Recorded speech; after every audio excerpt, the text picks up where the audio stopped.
अनंतानंद से परमेश्वरी भगवान की, देवाधिदेवता श्री आदिनाथ भगवान की, वर्तमान जिन शासन एक महावीर भगवान की, परम पूज्याचार्य कुंदकुंद स्वामी महाराज की, परम पूज्याचार्य आदि सागर महाविद्य विमल सागर सन्मति सागर जी महाराज की, परम पूज्याचार्य सुंदर सागर जी महाराज की, परम पूज्याचार्य विशुद्ध सागर जी महाराज की, जगत कल्याणी जीवाणी मात की, अहिंसा में विश्व धर्म की, जिनेंद्र वाणी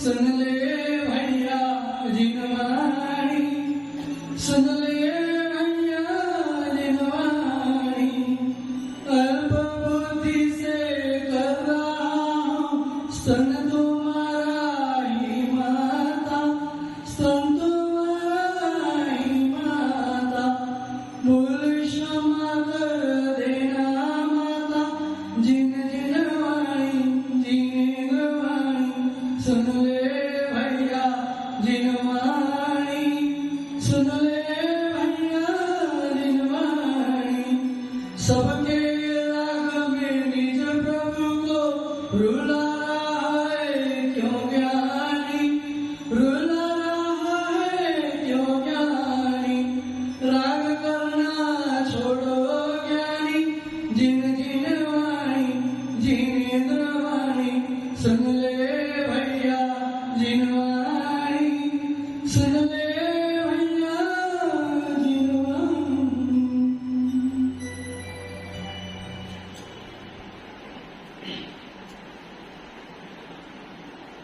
दुख भोगते भोगते हम इतना लीन हो चुके हैं कि हमें दुख और सुख में कोई फर्क नहीं पता चल रहा। दुख और सुख में हमें कुछ भी पता नहीं चल रहा।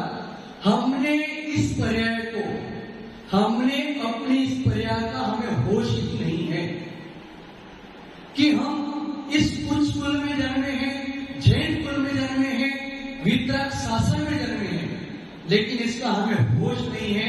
हम मात्र गधों की पर्याय में बैठ करके, शेर गधों की पर्याय में बैठ करके अपनी पर्याय को भूल रहा है। बार बार साधु के कहने के द्वारा भी, साधु के उपदेश के द्वारा भी अपने शेर को जगा नहीं पाएगा। भविष्य के राग में अपन वर्तमान की बातों को भूल रहे हैं। भविष्य तो अनदेखा है हमारा, लेकिन जो वर्तमान है वही काम का है। वर्तमान बनना है तो वर्तमान को संभालना ही पड़ेगा। वर्तमान को संभालोगे नहीं तो वर्तमान नहीं बन पाओगे। तुम सोच ही पाओगे, कर कुछ नहीं पाओगे। भविष्य के बारे में सोच ही पाओगे, कर कुछ नहीं पाओगे। मर जाओगे पर साथ में कुछ नहीं ले जा पाओगे। यहाँ के यहीं मर जाएंगे, उन्हीं कपड़ों लत्तों में, रागों में, वहीं के वहीं मर जाएंगे, लेकिन साथ में कुछ भी नहीं ले। पता सबको है हमें, साथ में कुछ ले जाने वाले नहीं है, लेकिन फिर भी दिन भर उसी राग में पड़े रहते हैं। अपनी पर्याय को भूल चुके हैं हम। एक कथा के द्वारा को समझे, जैसे एक कुम्हार था। कुम्हार क्या करता है, मिट्टी लाता है, मिट्टी खोदने के लिए अपने गधों को लेके, गधा गलत मत समझना, गधा का मतलब है गलत धारणा में जी रहा है बेचारा, तो गधों को लेके मिट्टी लेने वन में गया, जंगल में गया, जंगल में लेते लेते मिट्टी खोदते खोदते शाम हो गई, रात होने लगी, अंधेरी रात थी, तो गधे उठ के चलने चले गए यहाँ वहां पे। अब वो जोर जोर से चिल्ला रहा है कि भैया अंधेरा हो गया है, आ जाओ मेरे पास, अंधेरी आने वाली है। अंधेरी आई, वो बॉम्बे वाली अंधेरी नहीं, पता है बॉम्बे में अंधेरी है, वो अंधेरी मत समझ, मैं तो बहुत ज्ञानी जीव है कि अंधेरी उसको समझ लूंगी, क्योंकि महाराज मुंबई के हैं तो अंधेरी को जल्दी याद है, वो अंधेरी नहीं, और रात वाली अंधेरी। तो तुम्हारा बोलता है अंधेरी आने वाली है, जल्दी आ जाओ, अपन निकल चले यहां से। और उस बात को एक शेर सुन लेता है, शेर समझता है कि अंधेरी कोई बड़ी, मुझसे भी बड़ी विचित्र चीज है। अब डर तो सबको भारी होता है, एक बार डर घुस गया तो फिर उसको छूटता नहीं है। बार बार किसान यही कह रहा है कि अंधेरी आने वाली है, अंधेरी आने वाली है। शेर सोचता है कि ये कुमार मुझसे तो डर नहीं रहा है और अंधेरी का नाम लेकर मुझे भी डरा रहा है।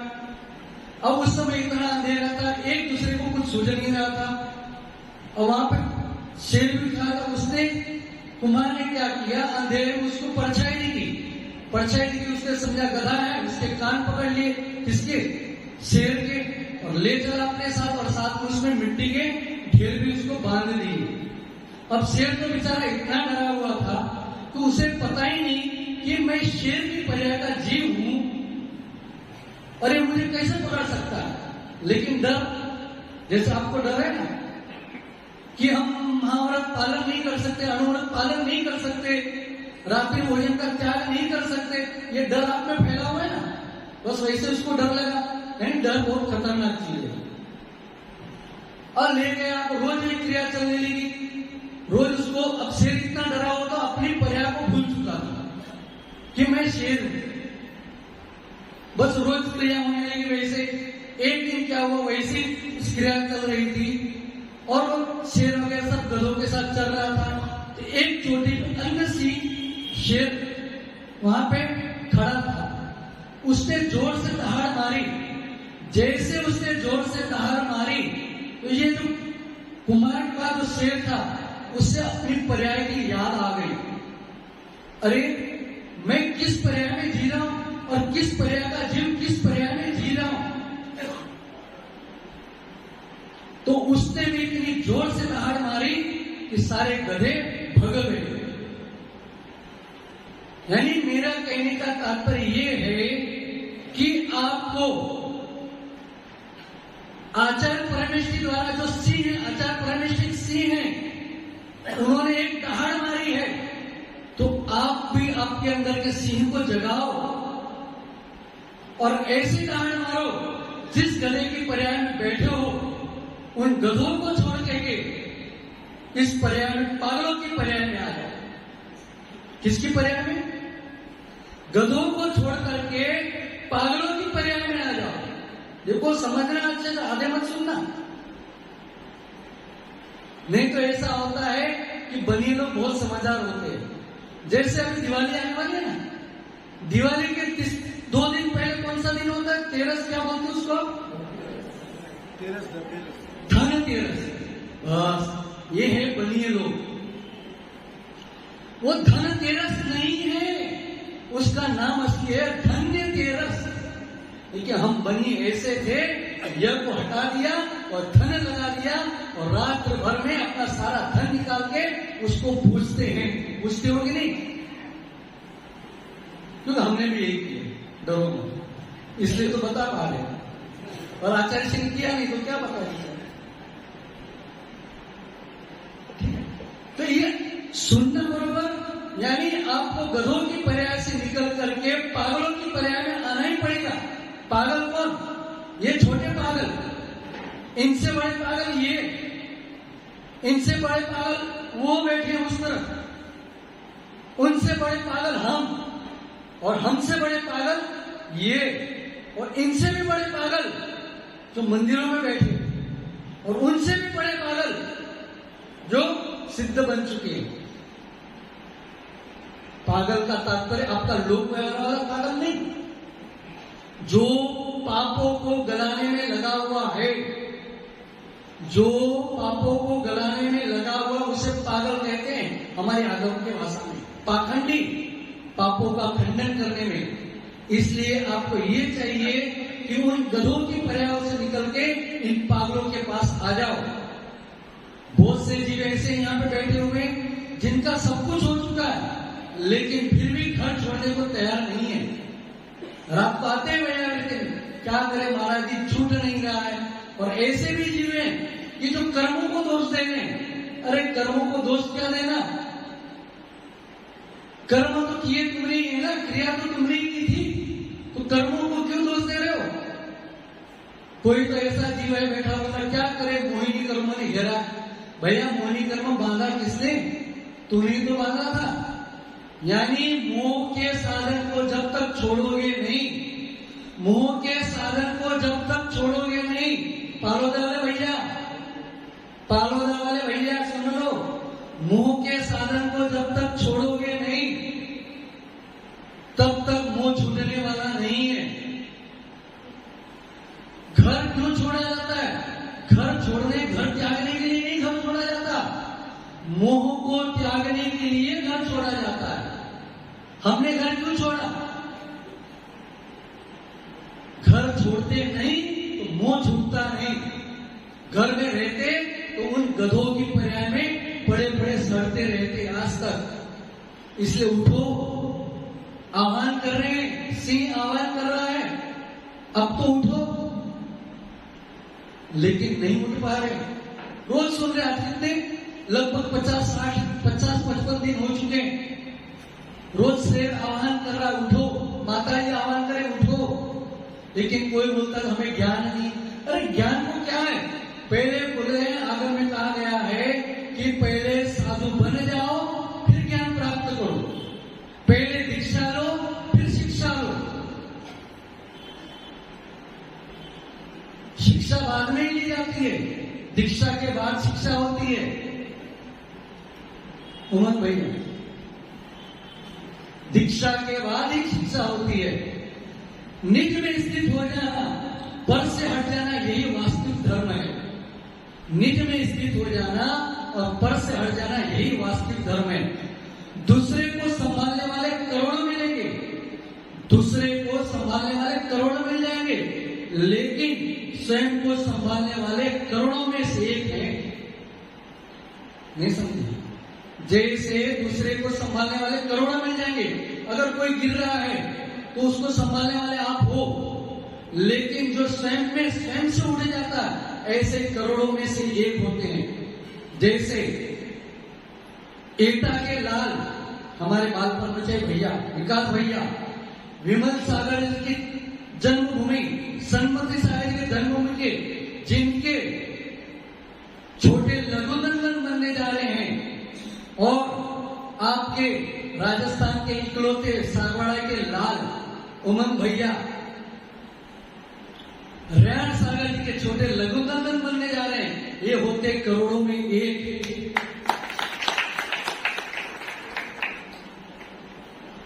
आपको ऐसे नहीं लगता, आपने तालियां तो बजा दी ना, आपको ऐसा नहीं लगता कि हमारे लिए तालियां बजे, हमारे यानी अपने लिए नहीं होता आपको कभी कि लोग मेरी दीक्षा का नाम ले, दीक्षा की भैया कहें और लोग इतनी भरी सभा में तालियां बजाएं। देखो हम अपनी बात बता रहे, हम जिस आचार्य के पास थे वहां पे जब भी दीक्षा की भैयों का नाम लिखता था, बोला जाता था, लोग तालियां बजाते थे, हमें जलन होती थी, जलन, आप वाली जलन नहीं, प्रशस्त जलन होती थी। सोचते थे हे भगवान, मेरा कब नाम ये लोग पुकारें और मेरे नाम से तालियां बजे, किसके लिए, दीक्षा के लिए। मुझे दीक्षा की भैया कब बोले, वो दिन भी आ गया, तालियां भी बज गई और जलन भी समाप्त हो। ऐसा आपको नहीं लगता हमारे लिए तालियां बजे है अम्मा? नहीं लगता, लगता है तो उठो, उठो उठो। अच्छा, संभवतः हमारे इस संघ में 6 दीक्षा तो है, संभवतः बोलो, संभवतः का मतलब समझो। तो क्या आप लोग चाहते हो कि इस संघ में 12 दीक्षाएं हो? कौन कौन चाहता है बताओ? अरे सोचो तो सही। अरे मैं आपकी बात नहीं बोल रहा हूं, मैं तो इस संघ में 12 दीक्षा हो कि नहीं बताओ? ये भी तैयारी नहीं है। मैं आपके बारे में नहीं बता रहा हूं, मैं तो ये चाहता हूं इस संघ में 12 दीक्षा हो कि नहीं हो? कौन कौन उम्मीदवार 12 दीक्षा की बता? देखो, 6 संभवतः तो 6 दीक्षा है, हम लोग की दीक्षा हो चुकी है। अब बच्चे आप लोग 6 को तैयार होना ही पड़ेगा। कौन कौन तैयार है? हाँ, पवन जी को मत देखो, मुझे पता है दूसरे को देखने के लिए हम बहुत तैयार है, अपना नहीं सोच पाते, अपना नहीं सोचते। उठो, कल करे सो आज कर, आज करे सो अब। राजू भैया के पास नारियल तैयार है। नहीं सुनो एक बात, इनसे नारियल ले लेना, लेकिन नारियल लेने के पहले ये सोचना, चढ़ाने के पहले ऐसे नारियल मत लेना मुफ्त का चंदन किस मेरे नंदन। यानी नारियल लेने के बाद उसके पैसे गुल्लक में अवश्य डालना, नहीं तो हमारी क्या हालत होती है। जैसे हम किसी समाज में हम गए, मुनि महाराज बैठे हुए हैं, वहां के समाज ने कहा भैया यहाँ से आए हो, सागवाड़ा से आए हो, आगरी से आए हो, मुंबई से आए हो, लो श्रीफल और आचार्य जी को चढ़ाओ। हम क्या करते हैं, फुकट का नारियल मिला और चढ़ाने लग गए। अगर जिस किसने भी ऐसे फ्री का नारियल चढ़ाया हो तो उसके पैसे गुल्लक में अवश्य डाल देना। हटिए, बस इसलिए वो इन दोस्तों से बचना है, तो इन पैसों को जितनी प्राइस हो उस गुल्लक में डाल देना। अच्छा, कौन कौन तैयार 12 दीक्षाओं? एक भी नहीं, भविष्य में ले सकते। हाँ, तो भविष्य की बात कर रहा हूं ना मैं, वर्तमान की बात ही नहीं कर रहा हूं ना। ये वर्तमान, आज का वर्तमान, इसकी तो बात ही नहीं कर रहा हूं। नारियल तो चढ़ाओ कम से कम। देखो, इसमें एक राजू भैया का भी नाम आ सकता है।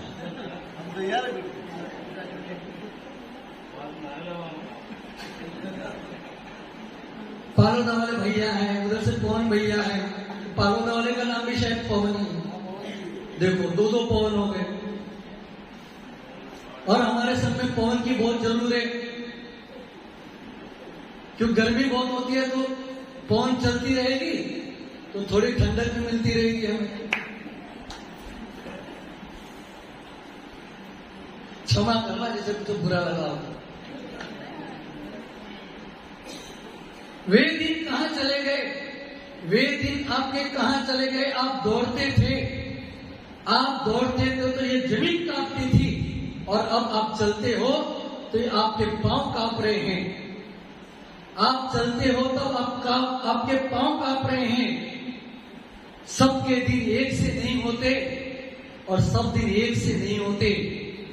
जब ये शरीर स्वस्थ है, राजू भैया आपका शरीर स्वस्थ है, 5 इंद्रिय सक्षम है, आपके अश्विन भैया, पवन भैया आपके भी हैं, वहां से माता है प्रेरणा सक्षम है, और तो किसका नाम है, पहचानता ही नहीं, किसी का नाम ही नहीं पता, क्योंकि हम तो जानकारी लेते ही नहीं किसी की, क्योंकि अपने आप में डूबे रहते हैं। तो शरीर स्वस्थ है, 5 इंद्रियां हमारी सक्षम है, इसके पहले दीक्षा ले लो, महाव्रती बन जाओ भैया, नहीं तो बुढ़ापा आएगा। कहोगे आचार्य सुंदर सागर जी आए थे, उनके संग में बार बार कहा गया, फिर भी हमने महाव्रत को धारण नहीं किया। मैं ये नहीं बोल रहा आज ही चढ़ जाओ, आपके घर के काम कर लो।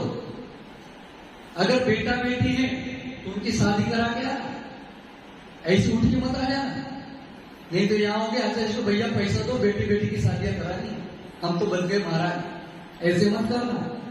हम भी निकले, लेकिन सब कुछ करके निकले। हमारे भाव तो 2016 में हो चुके दीक्षा लेने के, लेकिन आचार्य जी ने मना कहा कि जब तक हमारे घर के काम पूर्ण नहीं होंगे तब तक घर से निकलना नहीं। हम अपने घर में रहते थे, सारी क्रियाएं करते थे, और कितना दिन में कितने घंटे होते हैं? 24 घंटे। 24 घंटे में मात्र हम घर वालों से आधा घंटा बातचीत करते थे, 23.5 घंटे मौन रहते थे। कोई मतलब नहीं हमसे, बस अंतरंग में रोते रहते थे, हे भगवान मेरी दीक्षा करो। इसलिए जीवन की होने लगे इति, जीवन की होने लगे इति, इसके पहले जब बन जाना महाव्रती। जीवन की होने लगे इति, इसके पहले बन जाना महाव्रती, नहीं तो पछताओगे, रोओगे, गिड़गिड़ाओगे। एक घर वाले तुमको निकलने नहीं देंगे, नहीं निकलने देंगे, नहीं निकलने देंगे। इसलिए छोड़ो सब कुछ और चेष्टा करो, क्योंकि ये पर्याय कौन सी इनकी, कौन सी पर्याय? गधों की, जो गलत फहमी में अटके हुए हैं, ये मेरे हैं, कोई मेरा नहीं है। जबकि ये शरीर ही आपका नहीं है तो ये आपके कहां से होंगे? समय बहुत हो चुका है। ओम नमः सिद्धिं नमः।